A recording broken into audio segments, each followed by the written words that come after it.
England were due to begin their Ashes tour on Saturday without Moeen Ali and Stephen Finn, and will be without them next week in Adelaide too.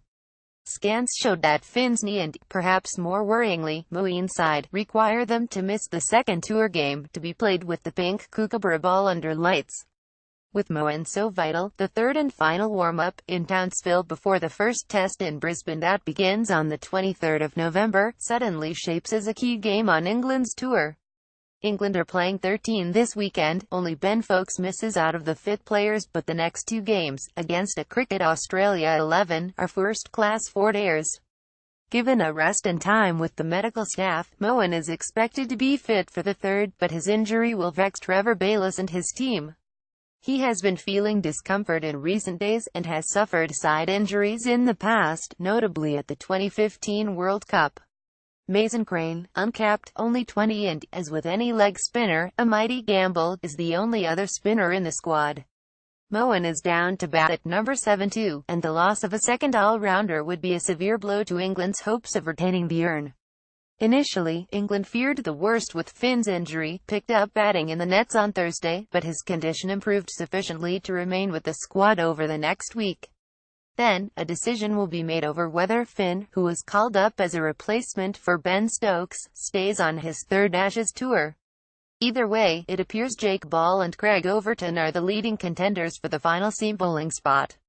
Overton appears at ease on his first Test tour. He has bolted ahead of his richly talented twin brother, Jamie, who has struggled with his fitness this year, but their rivalry does appear to spur him on.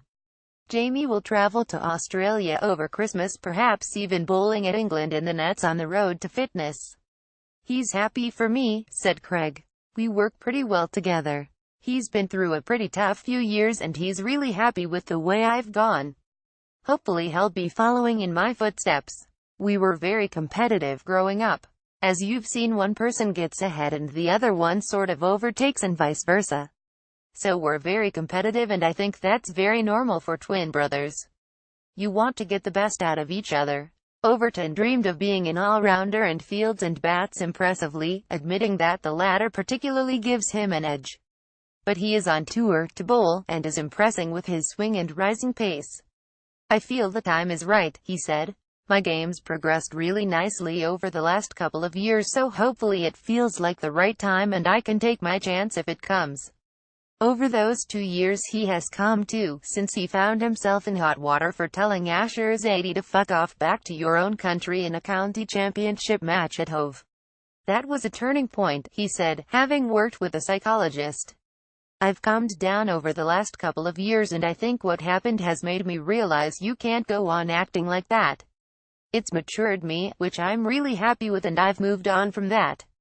On the prospect of making a debut at the Gabba, he said, "You can't be too fearful of it. You've got to enjoy it and make sure you make the most of it."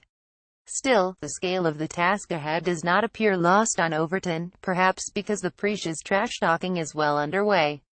Joe Root used his press conference at the WACA on Friday to remind Australia and Steve Smith, who has spoken about opening up English scars, which team hold the urn. "There's been a lot of talk about last time round," said Root. "We're a completely different side, and so are they. Of course, they'll try to bring up all sorts of stuff like that. But we've obviously played a lot of cricket since then and have played against Australia as well, and that went quite well for us. So I hope we'll be able to do the same."